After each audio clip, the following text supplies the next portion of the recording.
괜찮으신가요? 손을 잡아드릴게요. 아가씨께서 왜 이런 천한 거지를... 새잡인 간택이 열리던 날, 거리에 쓰러진 누더기 거지 하나. 모두가 피해 가지만 한 여인만이 그 앞에 무릎을 꿇습니다.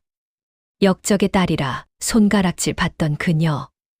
그러나 그 거지의 목에서 빛나는 것은 왕실의 오패. 과연 무슨 일이 벌어질까요? 안녕하세요. 전설 야담입니다. 이야기 시작 전에 구독과 좋아요 부탁드립니다. 이야기 들으시는 지역을 댓글로 남겨주세요. 행운을 기원해 드립니다. 8배 전 역병은 마을의 경계를 가리지 않았습니다. 살아있는 사람보다 죽은 사람의 이름이 더 빨리 불려나가던 해였습니다. 아침에 숨을 쉬던 이가 저녁에는 문 앞에 쓰러져 있었고, 어제 곡소리를 내던 집에서 오늘은 아무 소리도 들리지 않았습니다. 하늘은 잿빛이었고 거리에는 시신을 실은 수레만이 덜컹거리며 지나갔습니다. 윤가의 가장이자 관아에서 약재와 군량 분배를 맡고 있던 윤도현은 그 혼란 속에서도 규정을 넘는 결정을 내리는 인물이었습니다. 그는 중전의 먼 친척이었고 그 사실 하나만으로도 늘 말과 행동을 조심해야 하는 처지였습니다. 궁궐의 눈은 멀리 있어도 날카로웠고 그의 선택 하나하나가 기록되고 있었습니다. 관아의 명령은 분명했습니다. 이미 역병으로 괴멸된 마을에는 더 이상의 군량을 풀지 말라는 것이었습니다. 관리들은 한 목소리로 말했습니다. 죽어가는 자들에게 양식을 낭비할 수 없다고, 살아남을 마을의 힘을 모아야 한다고 주장했습니다. 좌의정 김한수는 특히 목소리가 높았습니다. 이미 죽은 마을에 군량을 보내는 것은 나라의 재물을 허비하는 것이오. 살릴 수 있는 자를 먼저 살려야 하오. 그의 말에는 명분이 있었습니다. 신하들은 고개를 끄덕였고 관아의 문서에는 붉은 인장이 찍혔습니다. 그러나 윤도현은 그 명령을 거부했습니다. 그는 좌의정 앞에서 무릎을 꿇지 않았습니다. 아직 숨이 붙어 있는 사람이 남아있는 한 그곳은 죽은 마을이 아니오. 소인은 살아있는 자를 외면할 수 없소. 좌의정의 얼굴이 굳었습니다. 그러나 윤도현은 이미 결정을 내렸습니다. 그는 자신의 직인이 찍힌 문서를 불태우고 직접 수레에 쌀을 실었습니다. 그의 손은 굳은 살로 가득했고 등에는 땀이 흘렀습니다. 딸 서아가 아버지의 뒷모습을 바라보았습니다. 10살 소녀의 눈에 아버지는 세상에서 가장 큰 사람이었습니다. 그 선택은 조용히 기록되었고 훗날 그의 죄목이 되었습니다. 역병 마을은 죽음의 냄새로 가득했습니다. 윤도현은 서아의 손을 꼭 잡고 마을로 들어갔습니다. 곳곳에 시신이 쌓여 있었고 살아있는 이들은 눈빛조차 흐려져 있었습니다. 그는 쌀을 나눠주었고 물을 길어 날랐습니다. 서아도 작은 손으로 쌀을 퍼 담았습니다. 아버지, 사람들이 살아날 수 있을까요? 숨이 붙어 있으면 산 사람이다. 산 사람은 다시 일어설 수 있느니라. 혼란. 그날 밤 역병 마을에 불이 났습니다. 누가 지른 불인지 아무도 몰랐습니다. 불길은 바람을 타고 삽시간에 번졌고 사람들은 서로를 밀치며 도망쳤습니다. 비명이 터졌고 무너지는 집의 소리가 하늘을 찔렀습니다. 하늘은 검은 연기로 뒤덮였고 비명은 곧 신음으로 바뀌었습니다. 윤도현은 서아의 손을 놓쳤습니다. 연기가 두 사람을 갈라놓았고 서아는 어둠 속에서 길을 잃었습니다. 그녀는 아버지를 불렀지만 목소리는 불길 소리에 묻혔습니다. 발밑이 보이지 않았고 숨을 쉴 때마다 연기가 목을 찔렀습니다. 그때 천장이 무너졌습니다. 불타는 들보가 서아의 손목을 눌렀고 타는 냄새와 함께 살이 찢어졌습니다. 10살 소녀의 비명은 불길 속으로 사라졌습니다. 그녀는 정신을 잃기 직전이었습니다. 그 순간 한 소년이 그녀를 끌어냈습니다. 또래보다 다소 커 보이는 소녀는 이미 손바닥이 불에 그을려 있었고 말없이 서아를 안아 올렸습니다. 그의 옷은 누더기였지만 움직임은 훈련받은 자의 것이었습니다. 무술을 익힌 사람만이 가질 수 있는 중심이 있었고 불길을 피하는 판단은 정확했습니다. 소녀는 서아를 업고 불길 밖으로 뛰었습니다. 불길이 그의 등을 핥았고 연기가 눈을 찔렀지만 그는 멈추지 않았습니다. 마을 밖 우물가에 도착했을 때 두 사람 모두 온몸이 그을음으로 뒤덮여 있었습니다. 소녀는 서아를 내려놓고 우물물로 그녀의 상처를 씻어 주었습니다. 서아는 가까스로 눈을 떴고 소년의 얼굴을 보았습니다. 나이는 비슷해 보였지만 눈빛만은 또래가 아니었습니다. 그 안에는 슬픔과 결의가 함께 있었습니다. 괜찮소? 소년의 목소리는 나직했습니다. 서아는 고개를 끄덕였고 그때서야 자신의 손목을 보았습니다. 화상이 깊었고 피가 흘렀습니다. 소년은 자신의 옷자락을 찢어 서아의 손목을 감아 주었습니다. 그의 손길은 조심스러웠고 매듭은 정확했습니다. 그리고 그는 목에 걸린 무언가를 꺼냈습니다. 옥패였습니다. 용문양이 새겨진 궁중의 물건이었습니다. 달빛 아래서 옥은 푸른빛을 냈고 용의 눈은 살아있는 것처럼 빛났습니다. 서아는 그것이 어떤 물건인지 알 수 있었습니다. 궁궐에서만 나올 수 있는 왕실의 증표였습니다. 소녀는 망설임 없이 옥패를 반으로 갈랐습니다. 그의 손에 힘이 들어갔고 옥은 깨끗하게 둘로 나뉘었습니다. 한쪽에는 용의 머리가, 한쪽에는 용의 몸이 남았습니다. 그리고 그는 용의 몸이 새겨진 쪽을 서아의 손에 쥐어주었습니다. 살아있다면 다시 맞출 수 있소. 그 말만 남긴 채 소녀는 사라졌습니다. 불길은 여전히 타오르고 있었고 사람들의 울음소리가 들렸습니다. 서아는 반쪽 옥패를 꼭 쥐었습니다. 그을린 손바닥에 남은 온기를 느꼈고 그 온기를 잊지 않기로 했습니다. 새벽이 되어 윤도현이 서아를 찾았습니다. 그는 딸을 꼭 안았고 눈물을 흘렸습니다. 그러나 그 눈물을 흘릴 시간은 얼마 남지 않았습니다. 며칠 뒤 윤도현은 영모 혐의로 체포되었습니다. 군량을 빼돌려 반란 세력을 도왔다는 죄목이었습니다. 좌의정 김한수가 직접 고변한 것이었습니다. 중전의 친척이라는 사실은 그를 지켜주지 못했습니다. 오히려 정치적 침묵의 이유가 되었습니다. 누구도 그를 변호하지 않았고 그가 구한 마을 사람들조차 입을 다물었습니다. 윤도현은 군량을 사사로이 빼돌렸고 궁궐의 명을 거역했소. 이는 영모나 다름없는 죄요. 좌의정의 목소리는 인정전에 울렸고 신하들은 고개를 숙였습니다. 중전은 입을 열지 못했습니다. 윤도현은 유배지로 끌려갔고 그곳에서 병으로 생을 마쳤습니다. 그의 마지막 말은 딸에게 전해지지 않았습니다. 다만 늙은 시종 복신이 그 말을 기억했습니다. 진실은 언젠가 밝혀질 것이다. 서아를 부탁하네. 서아는 반쪽 옥패를 품에 숨긴 채 살아남았습니다. 역적의 딸이라는 낙인을 짊어지고 8배를 견뎌냈습니다. 그리고 그녀는 잊지 않았습니다. 불길 속에서 자신을 구한 소년의 눈빛을, 갈라진 옥패의 약속을, 그리고 아버지가 했던 말을 잊지 않았습니다. 숨이 붙어 있으면 아직 산 사람이다. 8배가 흐른 뒤 서아의 이름이 간택 후보 명단에 올랐습니다. 몰락한 집안, 역적의 딸이라는 낙인이 여전히 남아 있었기에 그 결정은 이례적이었습니다. 관아의 서기들은 명단을 보고 고개를 갸웃거렸고 곧 소문이 퍼졌습니다. 역적의 피를 이은 여인이 어찌 간택 후보가 될 수 있느냐는 말들이 저작거리에 돌았습니다. 좌의정 김한수는 즉시 반대의 상소를 올렸습니다. 그의 상소문은 3장에 달했고 윤도현의 영모를 다시 한번 열거했습니다. 그러나 명단은 바뀌지 않았습니다. 중전의 뜻이 확고했기 때문입니다. 그 선택의 배후에는 중전이 있었습니다. 중전은 윤도현을 구하지 못한 과거를 잊지 않고 있었습니다.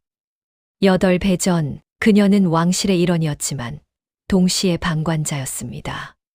친척이라는 이유로 침묵해야 했고 그 침묵이 한 사람의 목숨을 앗아갔습니다. 밤마다 그 죄책감이 그녀를 짓눌렀고 윤도현의 얼굴이 꿈에 나타났습니다. 간택은 혼인이 아니라 살아남은 혈연을 보호하고 진실을 다시 끌어올릴 수 있는 유일한 통로였습니다. 중전은 내관을 불렀습니다. 윤서아의 이름을 지우지 마시오. 8배 전 내가 지키지 못한 아이를 이번에는 반드시 지킬 것이오. 내관은 고개를 숙였습니다. 중전의 눈빛에는 결의가 서려 있었습니다. 그 무렵 왕세자는 궁을 자주 뒤우는 인물로 알려져 있었습니다. 그는 백성의 삶을 직접 보고자 시장과 주막을 돌았고 늘 무술에 능한 신복을 곁에 두었습니다. 이는 변덕이 아니라 오래된 습관이었습니다. 어린 시절 한 번의 화제가 그에게 가르침을 주었습니다. 비단 속의 말은 거짓일 수 있지만 불길 속의 선택은 진실이라는 것을. 세자는 비단 속에서 들은 말보다 거리에서 마주한 얼굴을 더 신뢰했습니다. 그래서 그는 누더기를 걸치고 거지가 되었고 백성들이 자신을 알아보지 못할 때의 선택을 지켜보았습니다. 간택 또한 그에게는 하나의 관찰이었습니다. 간택 전날 후보들의 가마 행렬이 시장을 지나갔습니다. 오색 비단으로 장식된 가마들이 줄지어 움직였고 백성들은 길 양쪽으로 비켜섰습니다. 가마 안의 여인들은 발을 내리지 않았고 얼굴을 가린 채 앞만 보았습니다. 그것이 규범이었고 체면이었습니다. 그 길목에 누더기를 걸친 거지 하나가 쓰러져 있었습니다. 입가에는 피가 흘렀고 숨소리는 희미했습니다. 가마들은 하나둘 그를 피해 지나갔습니다. 동전이 던져지고 발길질이 이어졌습니다. 체면과 자비가 동시에 소비되는 순간이었습니다. 서아의 가마가 그 앞에서 멈췄습니다. 동행하던 나인이 황급히 만류했지만 그녀는 내렸습니다. 그녀는 거지의 손목을 짚어 맥을 확인했고 수건을 꺼내 입가에 피를 닦아주었습니다. 숨이 붙어 있으면 아직 산 사람입니다. 그 말은 8배 전 아버지가 했던 말이었습니다. 서아는 그 말을 잊은 적이 없었습니다. 그 거지는 고개를 들었고 눈빛은 지나치게 또렷했습니다. 그것은 굶주린 자의 눈이 아니었습니다. 그 선택은 즉흥이 아니었지만 계산도 아니었습니다. 그리고 그 장면은 누더기 속에서 모든 것을 지켜보던 세자의 판단을 조용히 흔들었습니다. 신복이 세자 곁에 다가와 낮게 속삭였습니다. 저 여인이 윤도현의 딸이옵니다. 세자는 고개를 끄덕였습니다. 8배 전 불길 속에서 구한 소녀가 이제 어엿한 처자가 되어 있었습니다. 간택 당일 중전의 처소에 5 후보가 차례로 입궐했습니다. 궁녀들이 향을 피웠고 비단 병풍이 펼쳐졌습니다. 중전은 높은 자리에 앉아 후보들을 맞았습니다.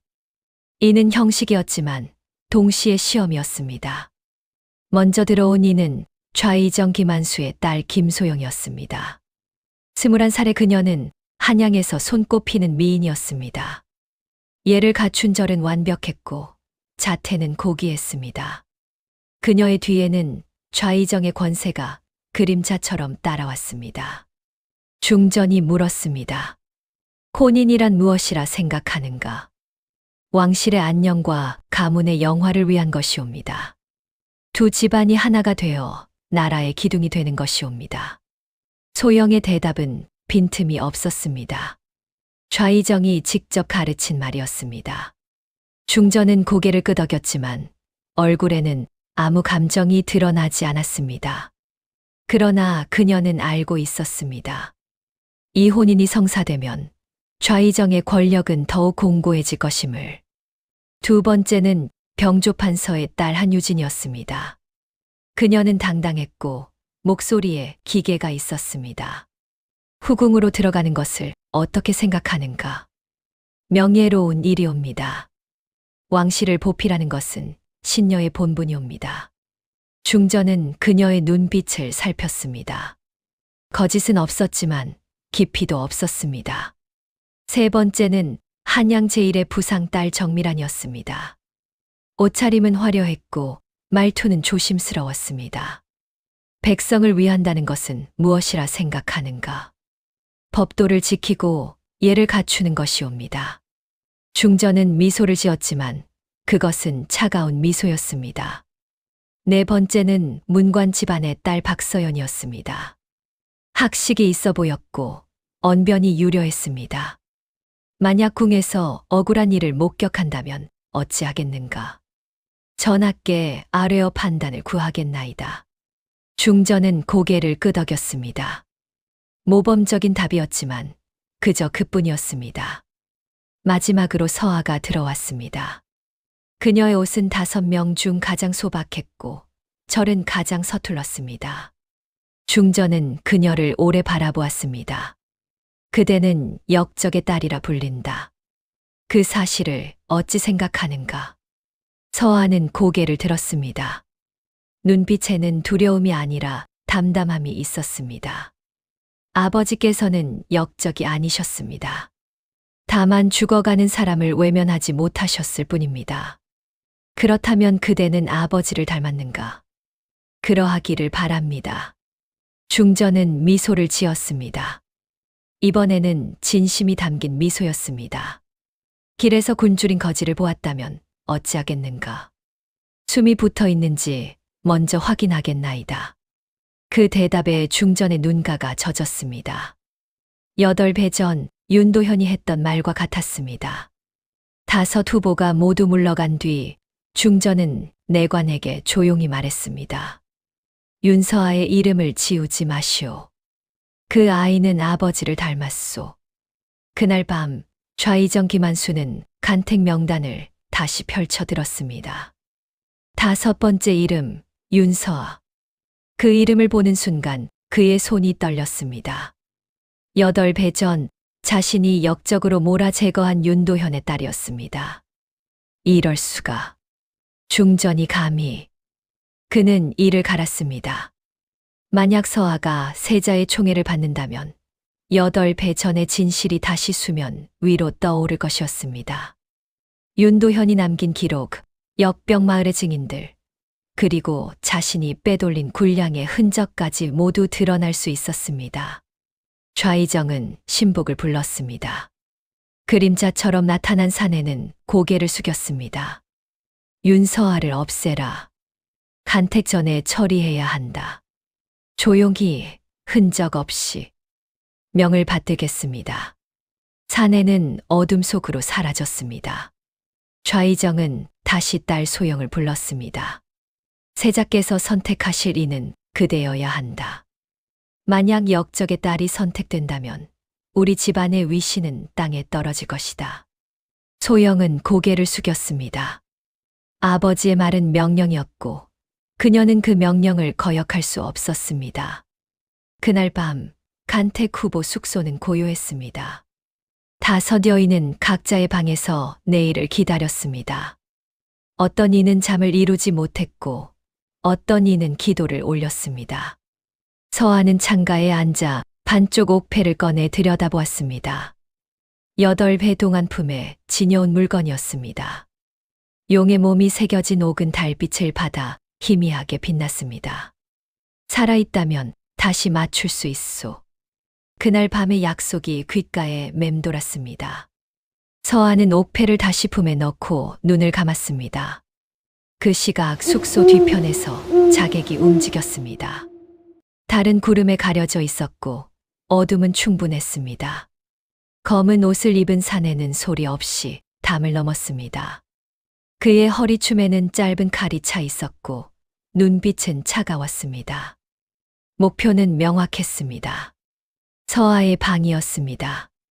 자객은 창문 앞에 멈춰 섰습니다. 안에서는 고른 숨소리가 들렸습니다. 그는 칼을 빼들었습니다. 어둠 속에서 칼날이 번뜩였습니다.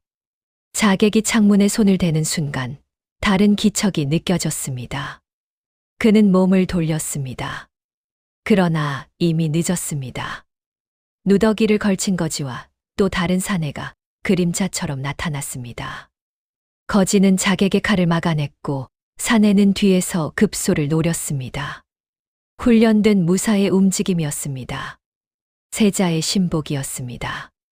칼과 칼이 부딪히는 소리는 낮게 울렸습니다. 자객은 뒤로 물러서며 다시 칼을 빼들었습니다. 그러나 상대는 둘이었고 둘 다 고수였습니다.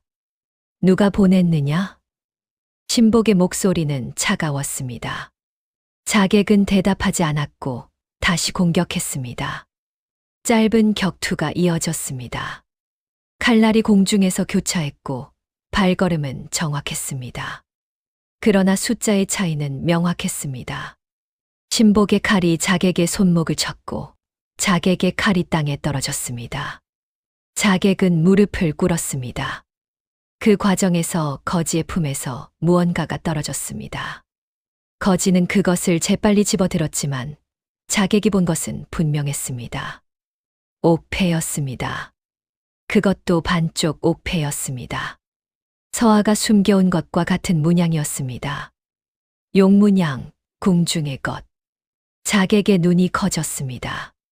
그제야 그는 깨달았습니다. 누더기를 걸친 거지가 누구인지를.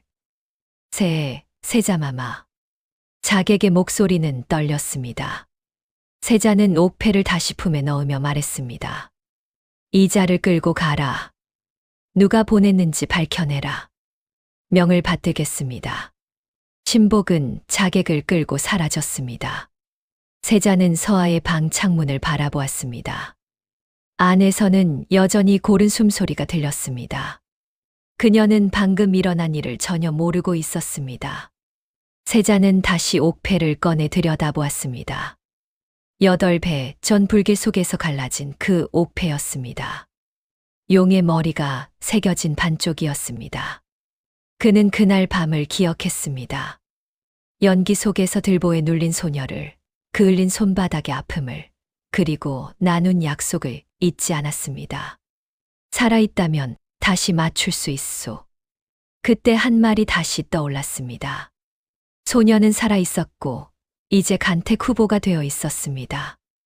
왕세자는 원래 이런 방식으로 사람을 살폈습니다. 그것은 어린 시절부터 배운 것이었습니다. 그의 스승은 말했습니다. 전하, 비단 속의 말은 거짓일 수 있으나 불길 속의 선택은 진실이옵니다. 사람의 본성은 위기에서 드러나옵니다. 그 가르침을 따라 세자는 거지 행색으로 시장을 돌았습니다. 자신을 알아보지 않는 사람들의 선택을 지켜보았습니다. 누가 동전을 던지는지, 누가 발길질을 하는지, 그리고 누가 멈춰 서는지를 기록했습니다. 간택 또한 그 연장선에 있었습니다.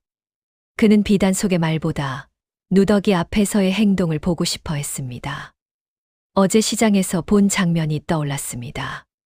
가마 행렬이 지나갈 때 다른 후보들은 모두 그를 피해 갔습니다. 동전을 던진 이도 있었고 눈길조차 주지 않은 이도 있었습니다. 그러나 서아는 달랐습니다. 그녀는 가마에서 내렸습니다. 나인이 만류했지만 그녀는 그의 손목을 짚어 맥을 확인했습니다. 그리고 말했습니다. 숨이 붙어 있으면 아직 산 사람입니다.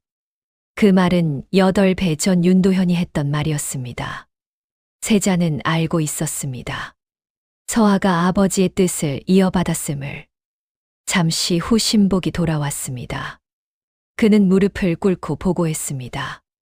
자객이 입을 열었습니다. 좌의정이 보낸 자오입니다. 세자의 눈빛이 차갑게 식었습니다. 좌의정이 윤도현을 제거한 것도 오늘딸까지 죽이려 한 것도 모두 같은 이유겠지. 그러하옵니다. 군량을 빼돌린 것이 드러날까 두려워한 것이옵니다. 세자는 고개를 끄덕였습니다. 8배 동안 조사해온 일들이 하나로 맞물리고 있었습니다. 윤서아를 지켜라.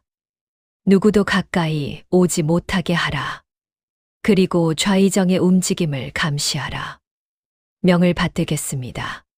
신복이 사라진 뒤 세자는 혼자 남았습니다. 그는 멀리 궁궐을 바라보았습니다. 내일이면 간택이 끝나고 진실을 밝힐 시간이 올 것이었습니다. 서아의 선택은 시험을 넘어 확신이 되었습니다. 그리고 그녀의 과거는 왕세자가 찾고 있던 8배 전 사건의 중심과 맞닿아 있었습니다. 8배 전 불길 속에서 갈라진 옥패. 그것은 단순한 인연의 증표가 아니었습니다. 그것은 진실을 찾기 위한 약속이었고, 이제 그 약속이 이루어질 시간이었습니다. 세자는 품에서 반쪽 옥패를 꺼냈습니다. 용의 머리가 달빛을 받아 빛났습니다. 그는 중얼거렸습니다. 이제 다시 맞출 때가 되었소. 간택 당일 인정전에는 신하들이 모여들었습니다. 간택은 형식상 왕실의 경사였지만 그 이면에는 권력의 줄다리기가 숨어 있었습니다. 좌의정 김한수는 일찍부터 자리를 지켰고 그의 눈빛은 날카로웠습니다. 자객이 실패했다는 보고를 받은 뒤였습니다.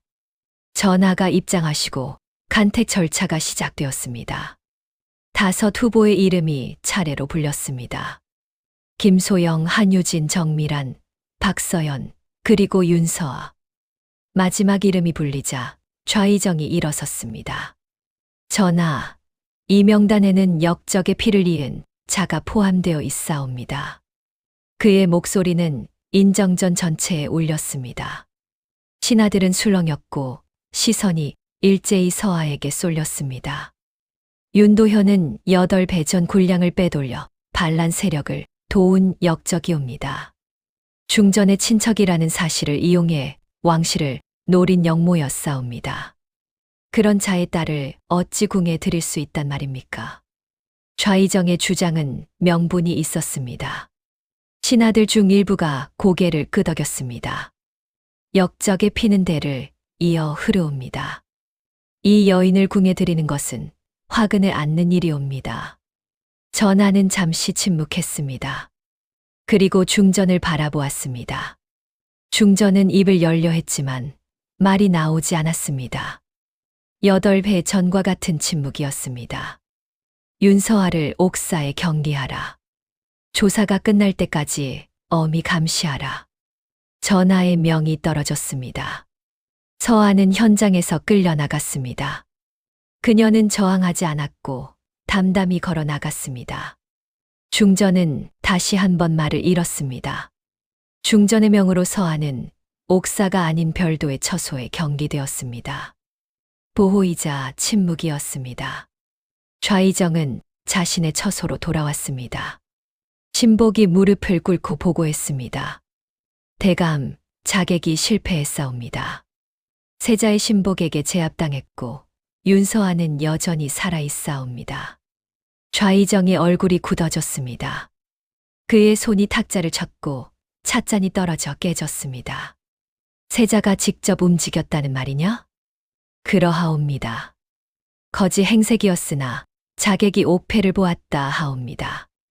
좌의정은 이를 갈았습니다. 세자가 개입했다는 것은 상황이 예상보다 심각하다는 뜻이었습니다. 자객으로는 안 되겠구나.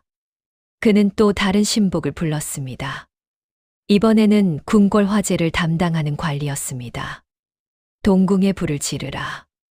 오늘 밤 세자가 안에 있을 때 신복은 놀라서 고개를 들었습니다. 대감, 그것은 너무 큰일이옵니다. 세자 마마까지. 세자가 죽으면 혼란이 올 것이다. 그 혼란 속에서 옥사에 갇힌 역적의 딸도 함께 처리한다. 둘 다 불에 타 죽은 것으로 기록하면 된다. 좌의정의 눈빛은 차갑게 식어 있었습니다. 권력을 지키기 위해서라면 세자조차 제거할 각오가 되어 있었습니다. 명을 받들겠습니다. 신복은 떨리는 목소리로 대답했습니다.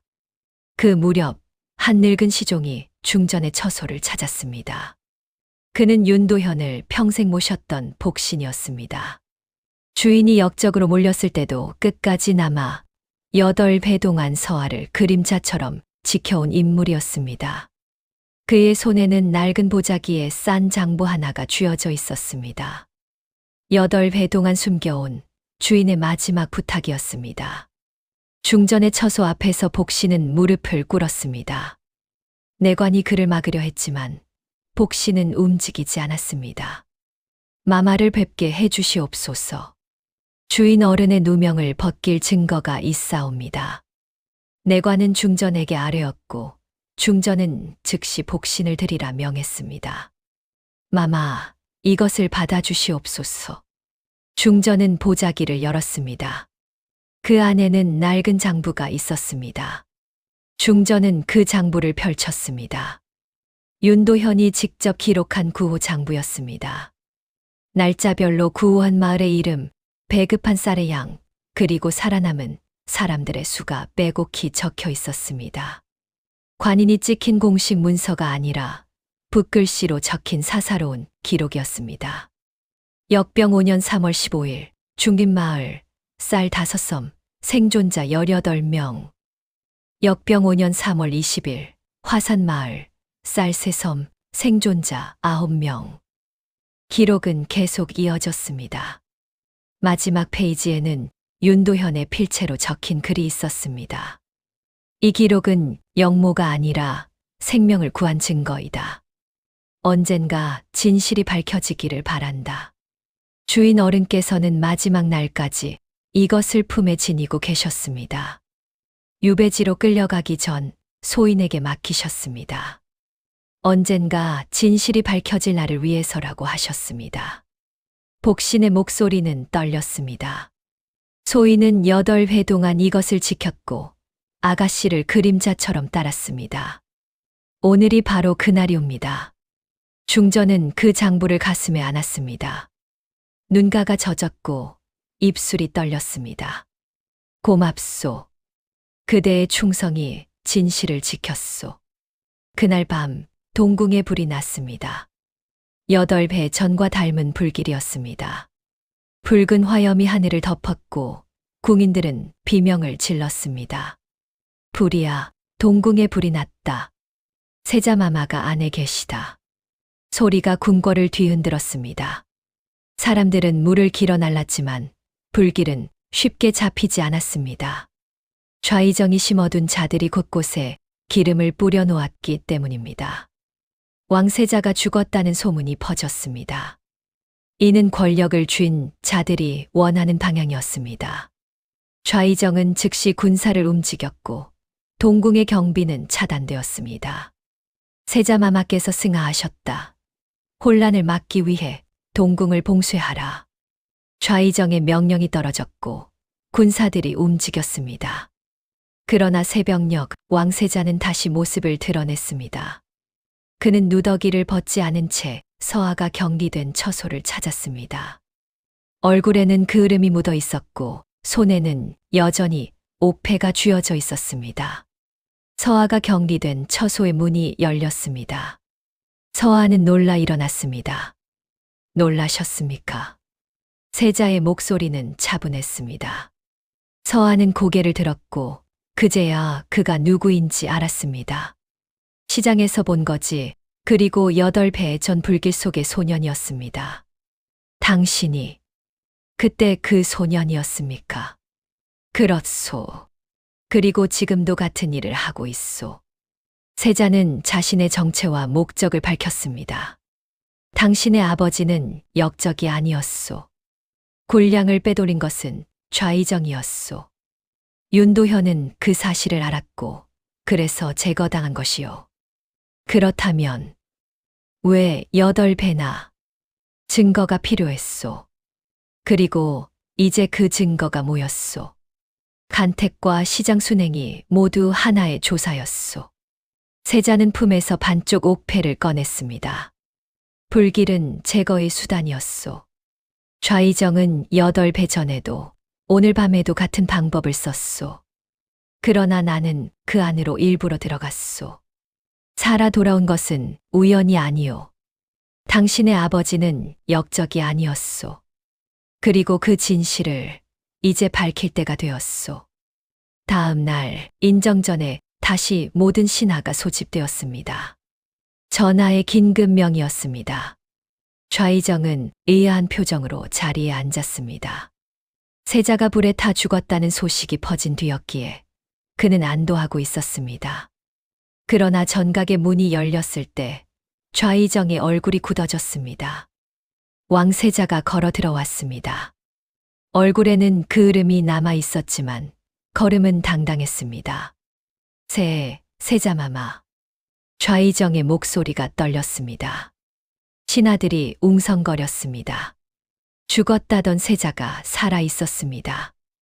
이제 모든 진실을 밝힐 때가 되었소. 전하의 목소리가 전각을 채웠습니다. 중전이 앞으로 나왔습니다. 그녀의 손에는 낡은 장부가 쥐어져 있었습니다. 전하, 이것을 올리옵니다. 중전이 장부를 전하에게 올렸습니다. 전하는 그것을 펼쳤습니다. 신하들은 숨을 죽였습니다. 이것은 윤도현이 직접 기록한 구호 장부이옵니다. 날짜별로 구호한 마을의 이름, 배급한 쌀의 양, 그리고 살아남은 사람들의 수가 빼곡히 적혀 있사옵니다. 중전의 목소리는 떨렸지만 단호했습니다. 8회 동안의 침묵을 깨는 순간이었습니다. 이것은 역적의 기록이 아니옵니다. 목숨을 구한 자의 기록이옵니다. 전하는 장부를 천천히 넘겼습니다. 각 페이지마다 윤도현의 정성이 담겨 있었습니다. 마을 이름, 날짜, 쌀의 양, 살아남은 사람의 수. 하나하나가 생명을 구한 기록이었습니다. 복신을 되리라. 전하의 명의 늙은 시종이 전각으로 들어왔습니다. 복신은 전하 앞에 무릎을 꿇었습니다. 그의 등은 굽었고 머리는 백발이었습니다. 주인 어른께서는 유배지로 가시기 전 소인에게 이 장부를 맡기셨습니다. 언젠가 진실이 밝혀질 날을 위해서라고 하셨습니다. 복신의 목소리는 떨렸습니다. 소인은 8회 동안 이것을 지켰고 아가씨를 그림자처럼 따랐습니다. 주인 어른께서는 마지막 순간까지 말씀하셨습니다. 진실은 언젠가 밝혀질 것이라고 서화를 부탁한다고 하셨습니다. 인정전은 숙연해졌습니다. 충신의 의리가 8배를 견딘 순간이었습니다. 세자가 앞으로 나왔습니다. 전하, 신이 수집한 증거들이옵니다. 세자의 신복이 문서들을 올렸습니다. 좌의정의 창고에서 발견된 군량장부, 좌의정의 측근이 남긴 밀서, 그리고 자객의 증언이 모두 제출되었습니다. 역병 5년 좌의정은 군량을 빼돌려 사익을 챙겼사옵니다. 윤도현이 그 사실을 알게 되자 좌의정은 그를 역적으로 몰아싸웁니다. 세자의 목소리는 차분했지만 전각을 울렸습니다. 그리고 어젯밤 좌의정은 신을 제거하기 위해 동궁의 불을 질렀사옵니다. 8배 전과 같은 방법이었사옵니다.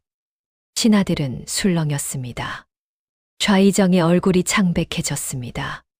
전하, 이것은 조작된 증거입니다. 좌의정이 자리에서 벌떡 일어났습니다. 역적의 시종이 꾸며낸 거짓말에 속아서는 안 되옵니다. 신은 나라를 위해 행한 일뿐이옵니다.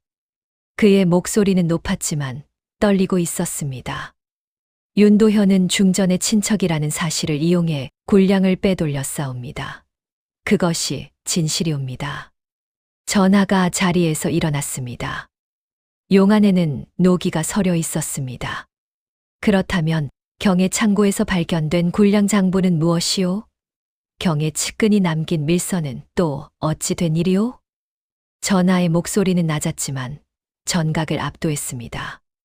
8회 전 역병 마을에 불을 지른 자가 경의 신복이었다는 증언도 있소.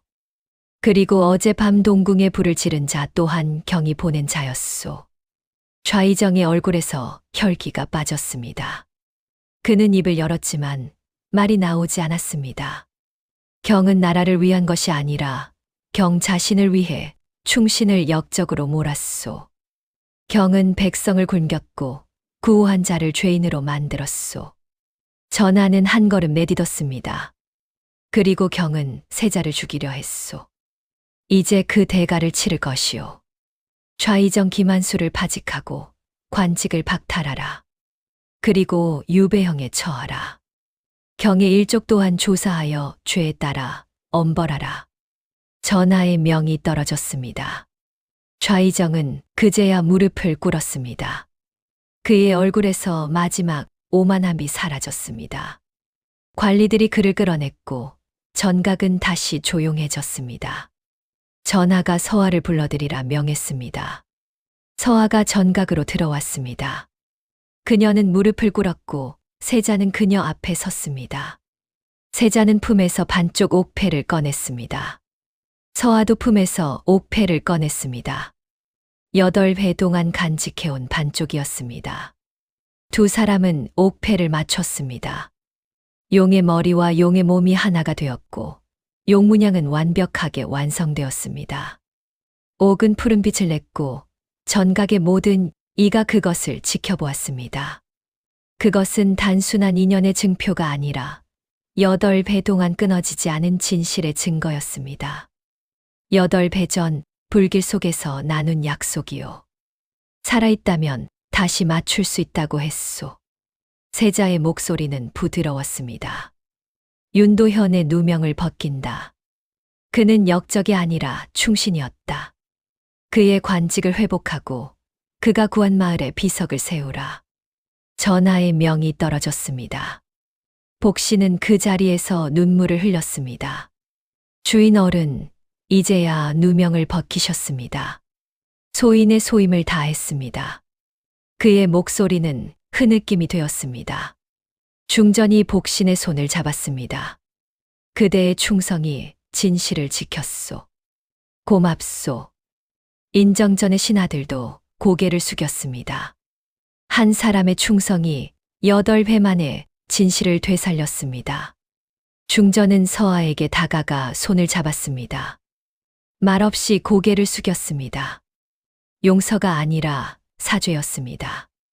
8회 전 구하지 못한 미안함이 침묵으로 표현되었습니다.